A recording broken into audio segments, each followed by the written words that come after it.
J'essaye d'exterminer l'espèce humaine en un fœtus à la fois. Accordez du temps au poumon afin qu'il se développe et que vous puissiez voir s'il pose problème. Ma vraie patiente est mourante. La dispute d'aujourd'hui était particulièrement intense, parce que le choix concernait une mère et son enfant. Emily est une photographe de renommée mondiale. Elle était enceinte de 22 semaines, mais travaillait encore. Quand soudain, elle a fait un AVC et s'est évanouie. S'il vous plaît, vite, vite! Je fais un AVC, appelez les secours!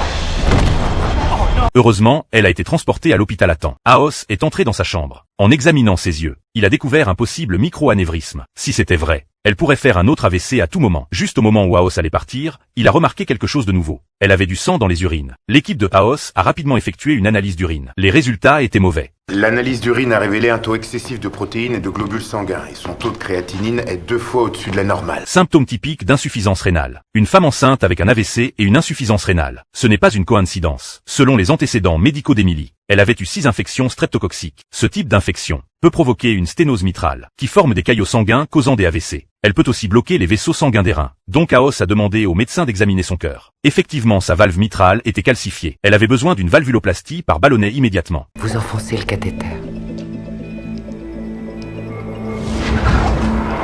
L'opération s'est bien passée. Sa fonction cardiaque est revenue à la normale. Mais son insuffisance rénale ne s'est pas du tout améliorée. Cela signifiait que Aos s'était trompé de direction. Soudain, une idée a jailli dans l'esprit de Aos. Peut-être que le problème n'était pas dans le corps d'Emily. Peut-être qu'il était dans le bébé.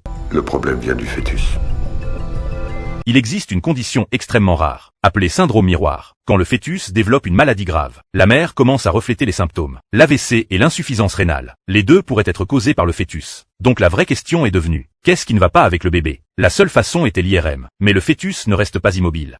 Il suffit de le paralyser. Quand Cudi l'a découvert, elle s'est fermement opposée à cette méthode. Injecter un sédatif au fœtus pourrait causer des malformations congénitales. Mais Aos lui a dit, si on ne fait pas le test maintenant, alors Aos interromprait la grossesse, ou attendrait qu'ils meurent tous les deux. Finalement, elle a accepté. Bientôt les résultats de l'IRM sont arrivés. Le cœur du bébé était normal, mais la vessie faisait 4 fois la taille normale. Les voies urinaires étaient bloquées, juste au moment où les médecins allaient décider. Emily a soudainement développé une jaunisse. Son foie commençait à défaillir. Aos lui a dit qu'il fallait interrompre la grossesse. Si elle continuait la grossesse, sa vie serait en danger. Mais elle a refusé. Je ne veux pas qu'on tue mon bébé.